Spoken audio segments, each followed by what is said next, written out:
So some background on me, born and raised in Brooklyn, New York. Ergo, you hear the accent.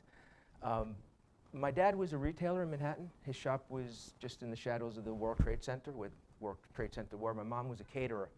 So growing up in family-owned business, we were always aware of the ups and the downs and the flows and how it impacts on the family and therefore how it impacts on the community. And what was interesting with my dad, who was intensely and innately intelligent, he got sales, he got marketing, because of the nature of retail, and his electronics and big box stores were starting to move in. At the end of 30 years, there wasn't a whole lot for the sweat equity that he put in.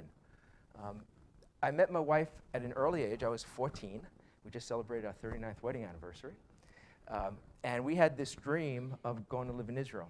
So we got married. We met at 14, got married at 20, moved to Israel, lived in Israel for 5 years, actually raised chickens. And what was interesting about that, because I was raising about 200,000 birds a year, so it was really my first introduction into a mid-business, mid-agricultural business. You learn very quickly that chickens are not very bright. And we lived in Israel for 4 or 5 years. We came back in 1985 with a 1-year-old. I have a degree in American history. I graduated magna cum laude, and there was a recession, so I got a job in sales. And that's what we did. The sales company was based out of Alexandria, Virginia. It was packaging materials, pallets and skids, plywood boxes, real exciting stuff to sell. And I was promoted in '92, relocated down here, and that's what I did from '92 through 2003. I had always been a person that was pretty much connected and into the community that I lived in politically and kind of understood and was part of it. And I was doing a lot of traveling and just feeling really disconnected from the community, from Rockville. I knew nothing about Rockville, business, politics. In 2002, in May, my dad passed away very unexpectedly.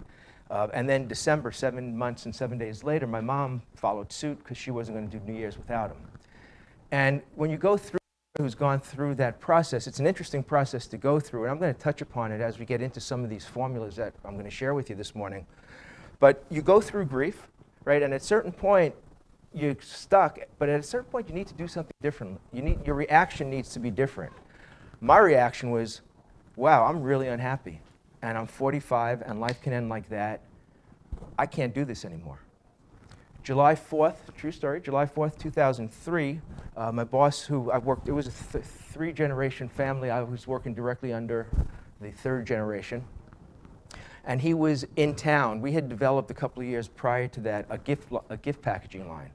So we went from zero to, the time I left, it was about $3 million in custom import gift containers, mostly from China.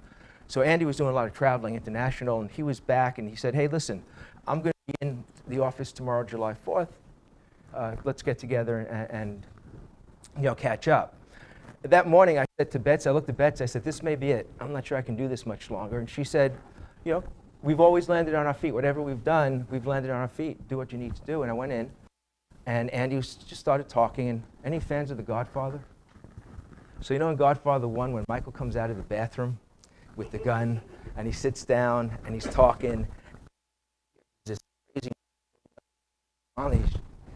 So Andy's talking, and finally I said, Andy, I'm sorry. Stop. Appreciate everything you've done. And actually, the 1-year-old that we came back to Israel with, from Israel, was now a freshman or a sophomore at University of Maryland, and the baby was a junior in Richard Montgomery.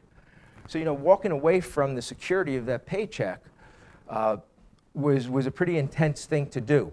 The only thing I knew I wanted to do was do something on my own. My own business, didn't know what it was. Thought I'd like to open up a small restaurant, like breakfast, lunch place in Rockville. And having coached a couple of restaurants, thank God, that's not the direction that we took. Found this concept called business coaching. I didn't know what it was. Business coaching didn't have all that much traction. And turned out I bought a franchise called Action International at the time. And it was tremendous. It gave me the vehicle to kind of redefine and find who I am.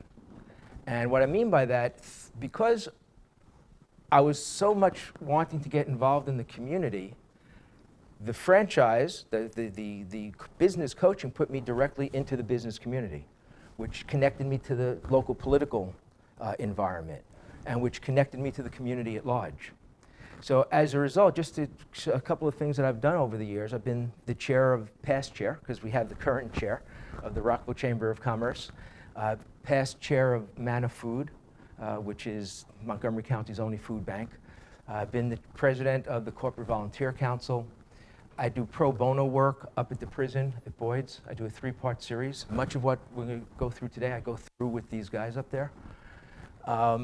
Graduate of Leadership Montgomery, class of 2014, again with fellow classmate Larry. Our roads seem to interconnect. And I'm currently on the board of Leadership Montgomery. Now, the reason I share this isn't to go like this. It feels good. It feels good to know that I'm making a difference in my community, but it's not really about me. I think that the local community has an obligation to support its local businesses. And I believe that local businesses have an obligation to support the community. So that involvement to me is critical. It's critical to who I am, to the purpose, and we'll talk about that, of my business. And so I always just like to throw that out there as a challenge and as a welcoming to the business community. What are you doing? What boards are you sitting on? What organizations are you involved in? How are you making a difference? Because each and every one of us makes a difference by either making a difference or by not making a difference. We make a difference every day in the community that we live in.